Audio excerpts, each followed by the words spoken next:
Okay, well, good morning, everyone. Thank you for being with us today. It is a nice, sunshiny day here in Shiawassee County. I appreciate you all making time to be here. We've got a few items we want to update you on. We don't have a representative today from the health department. Larry would be on or will be on next week. But a couple of updates to pass along. They are doing a clinic later this week at the health department. I believe it's on Friday. So if anybody wants to go, it's, I believe, a walk-in clinic.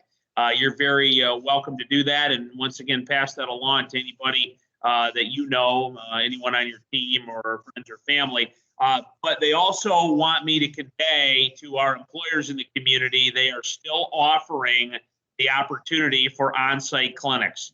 That is an area that we have tried to assist in over the last few weeks for any employers that would like to help the process in getting some of their employees or family members as well. They're open to that too, getting them vaccinated.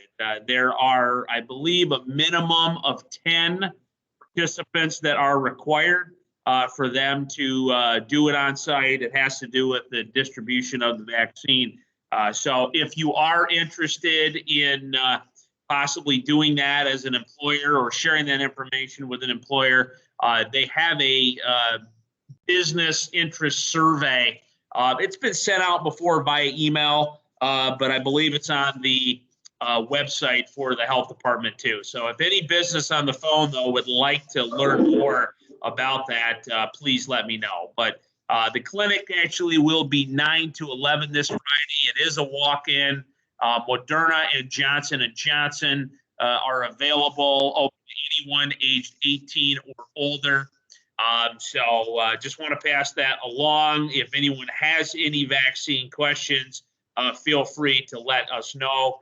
We'd be happy to get you in touch with either the health department or our friends at Memorial Healthcare. So moving on from that, wanted to bring on our friends from GST Michigan Works. So obviously the talent issue, we all know, is top of mind. We've been talking about it now for a long time. Many of you are hiring, but one thing I'm very excited about is our friends at Michigan Works have a number of resources, grant dollars that are available to help tackle this challenge. Either for onboarding and hiring new workers, for upskilling existing workers, for developing apprenticeship programs, things of that nature. And so I connected with our director of GST Michigan Works last week. We talked about wanting to get more information out into the community, and I suggested coming on this call to give an update on what some of those programs and dollars were. And so we actually have a couple of folks today, the director, Jody Curbison, and then Chris Schuler. Many of you know Chris. He's done great work here in Shiawassee County, working with many of our companies on their hiring and training needs too. So I'd like to turn it over to Jody and Chris to give us an update on what's available and how businesses can get engaged. So Jody, I don't know if you want to jump in and we'll go from there. Sure. Thank you, Justin. So as Justin indicated, I am the CEO of GST Michigan Works, and had reached out to talk to Justin about some of the issues that are going on. And so I appreciate so much this opportunity to speak with all of you today. Because of the pandemic and the lack of people coming through our doors, we've found that we have an abundance of money that we can spend to get people trained for positions that exist in the region.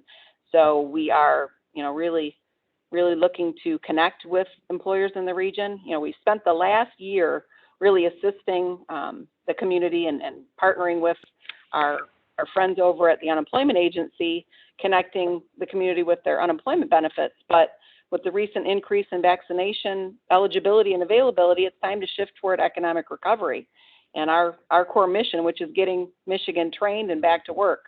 So we're looking to do that in a huge way. We have, 3 of the programs that I'm going to just kind of gloss over today. I don't get in the weeds. That's Chris's deal, and he knows the programs inside and out, can help you, through all of that.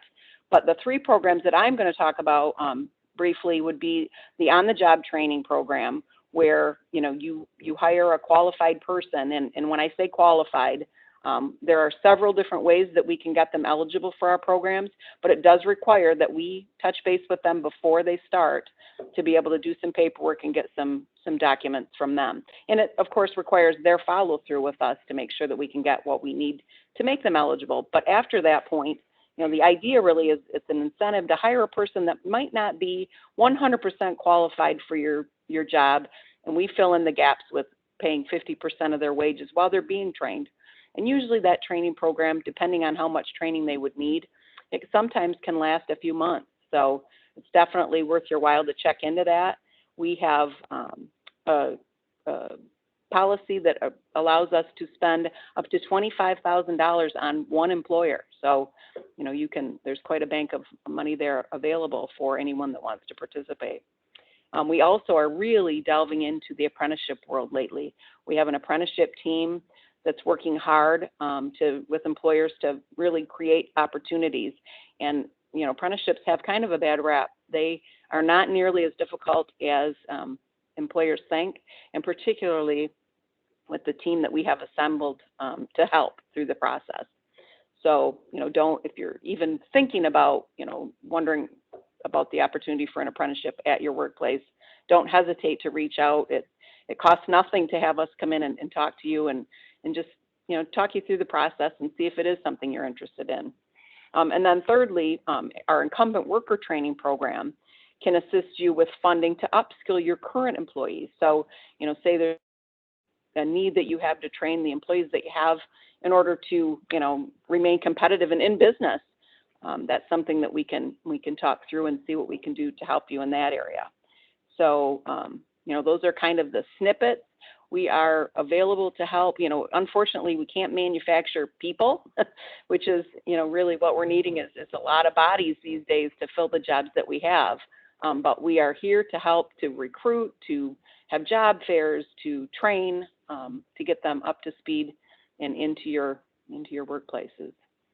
So with that, Chris, is there something I missed or any details that you think we should add? No, okay, all of those are, very, very valid. The on-the-job training is probably the most prevalent one that I'm working with here in the county, and we have probably about 14 different employers that we're currently working, with this. A very, very simple process. Again, the registered apprenticeship program, there too is we've got a couple of people looking into it. Incumbent worker training, as Jody said, that's to upskill people if they were to lose their job. Just a couple of other quick things that are available. One of them would be the Step into Work program, which is pretty much you kind of build your own employees. That's a program that we can work with. The Going Pro Talent Fund, now for this year that is done.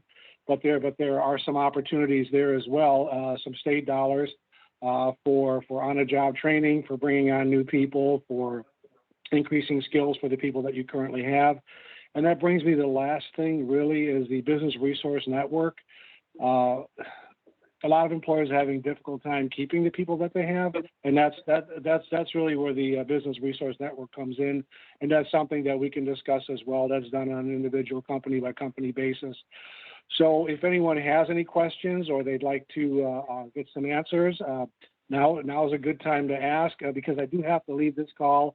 I've got a podcast at 9:30, which is another way to get some information out there and get your openings listed. We do podcasts and they're free. I've done about 8 or 9 of these now with various companies, and they've been very, very successful. They end up getting a lot of views. As many as over 2,000, for the county, which is not bad. So it's kind of like a free commercial for your company. And again, just contact me. We'll be able to get something set up. The easiest way would be is to email, and that's C Schuler, and that's SCHUELER at GSTMIworks.org. So again, that would be the easiest way to get a hold of me. I can be there in person if that's if your business is doing that, or we can converse either over the phone or via email. And either way, and we're able to help you out. So as Jody said, lots of opportunities, lots of funding, and we like to spend it, when it works out. Great. Thank you, Jody. Thank you, Chris. I'm just going to open the floor real quick here. Does anyone have any questions for Jody or Chris? If you do, hit *6 on your phone, please. Anyone have any immediate questions?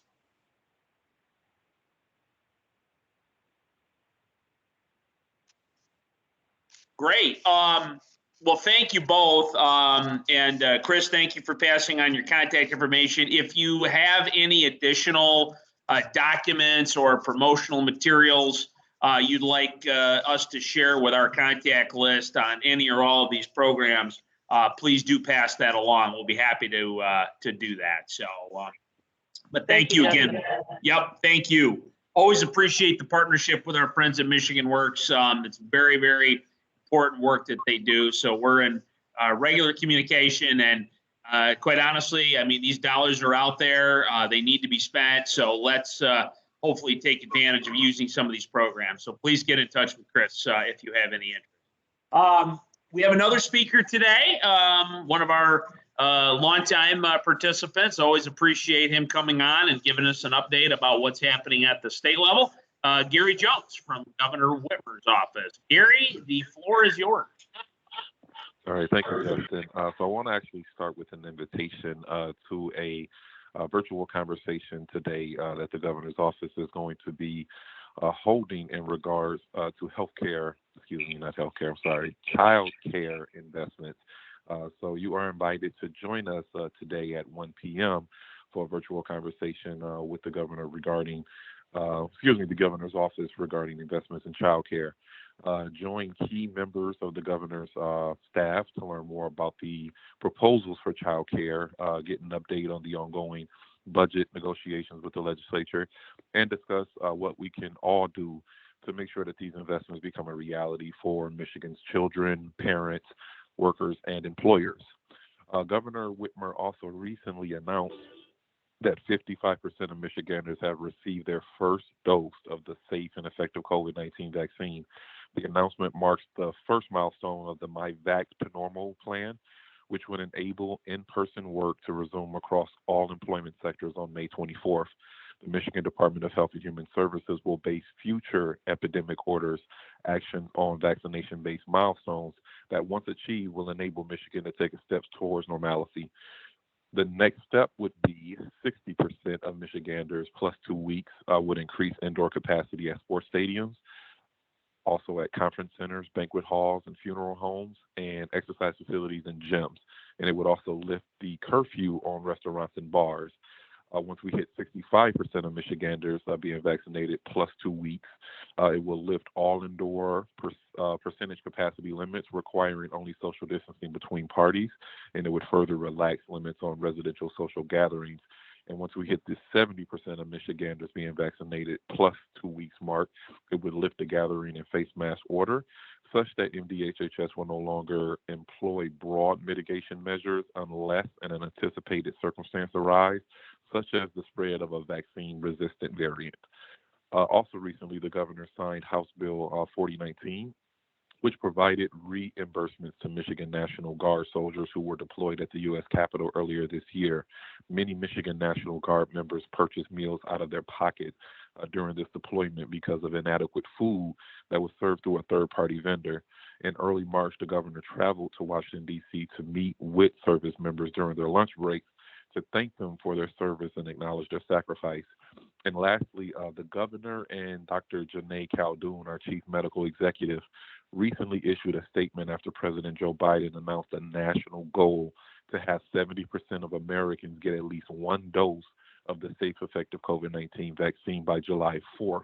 The announcement comes after Governor Whitmer unveiled her My Vac to Normal plan to base additional re-engagement on vaccination rates, with the final step being 70% of eligible Michiganders receiving one dose of the COVID-19 vaccine. Great, thank you, Gary. I've got a couple updates, but I'm going to open up the floor again. Does anybody have any questions or comments for Gary? It's *6 on your phone, please. Anything for Gary? Well, and thank you, Gary. I did share the invitation to that childcare webinar this afternoon. I actually sent it out to our list earlier this morning, so hopefully you got that. This is very, very timely, as this is a huge issue. We have been working on it. We actually had a webinar ourselves last week. Some of you probably participated. If you have not, we did send out a video link to that webinar. The exciting thing here locally that we have through our friends at the Small Business Development Center, there is some free services available to childcare providers to help with dealing with the pandemic-related issues, but also help with finding ways to grow, to form employer partnerships, to help with hiring assistance, finding workers, things like that. It's through a group called First Children's Finance. If you know of any childcare providers that would like some help with business planning and things of that nature, please connect with our Small Business Development Center consultant, Cheryl Peterson. Or if you're an employer that has childcare issues, one of the goals we have as part of this is to begin more collaboration between our employers and childcare partners to formulate relationships where potentially businesses could invest more in childcare and providing benefits to attract and retain workers. So very, very timely on all this. So thank you, Gary, for that update. And certainly if anyone has any questions for Gary in the future, his contact information is actually in the email invitation we send out as well. So thank you for that, Gary. Just a couple other quick items, actually upcoming events. So tomorrow, another talent-related event, Michigan Manufacturing Technology Center, MMTC, is having a lunch and learn here at the Armory at noon. There's also a virtual option available for those that are not able to attend, focused on lean. So lean principles, basically the idea is helping employers find ways to be more efficient to reduce the need for hiring more workers. So once again, many of you grappling with worker shortages, maybe there's some ways you can be more efficient. They have resources and services to assist with that. I do want to note it's not just for manufacturers. So even though they are the Michigan Manufacturing Technology Center, they can provide services to office companies, healthcare companies, logistics companies. So if you're interested in learning more and maybe getting a few nuggets of wisdom, you're certainly welcome to participate. That's going to be tomorrow at noon. I did send out a reminder on that by email yesterday. Thursday, there is going to be a conversation led by our friends at Covenant Eyes on employee health and wellness. So, once again, trying to help with workforce issues, identifying ways to help with physical wellness, financial wellness, things of that nature. Covenant Eyes wants to be able to engage with other companies in the area to understand best practices, learn from each other, things of that nature. It could end up leading into some sort of a group to be determined on that. But if any folks on the call today would like to be engaged, there was an invitation that was sent out on that. We'll send out another reminder today. You're very welcome to participate. It's going to be Thursday at 10 a.m. Jacob Gentry from Covenant Eyes is actually leading that call. But could be a good opportunity to learn some best practices. And then finally, also Covenant Eyes related, such a great company they are, we're doing another session of our business model canvas. And we're actually co-hosting that with our friends at the Shiawassee Regional Chamber. And Greg Klapko, are you on today? If you are, do you want to give an update on that?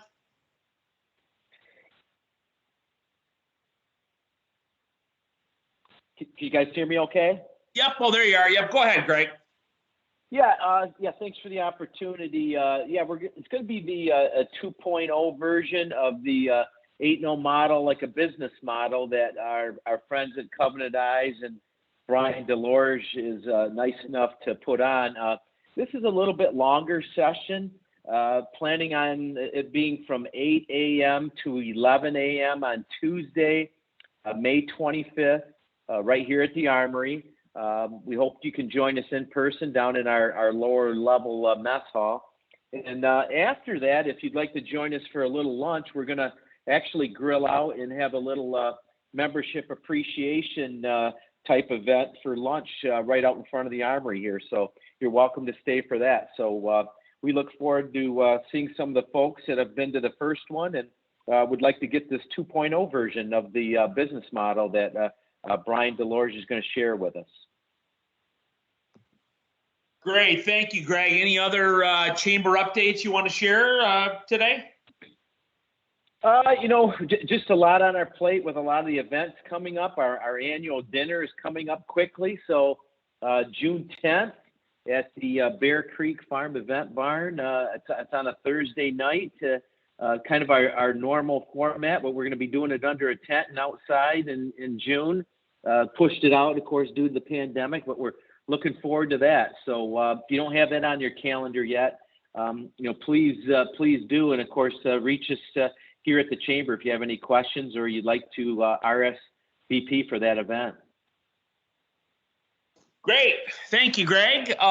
That's all I've got on my agenda. I guess the last thing I'd mention here is some of those federal programs like the Restaurant Revitalization Fund and the Shuttered Venue Operators Grant are still available. I have heard from one restaurant already that has received funding from that, so that's good news, the RRF program. But, as always, if anyone is seeking out any resources, federal, state, otherwise, feel free to get in touch with us. We definitely want to make sure you're aware of all the opportunities that are out there. So that's all I have on my agenda. Does anyone have any questions or comments? I'll open the floor real quick before we wrap. Anyone have anything?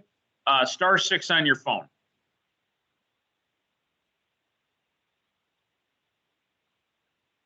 Okay. Well, thank you, everybody. Always appreciate the time. I hope you have a good rest of your Tuesday. Take care.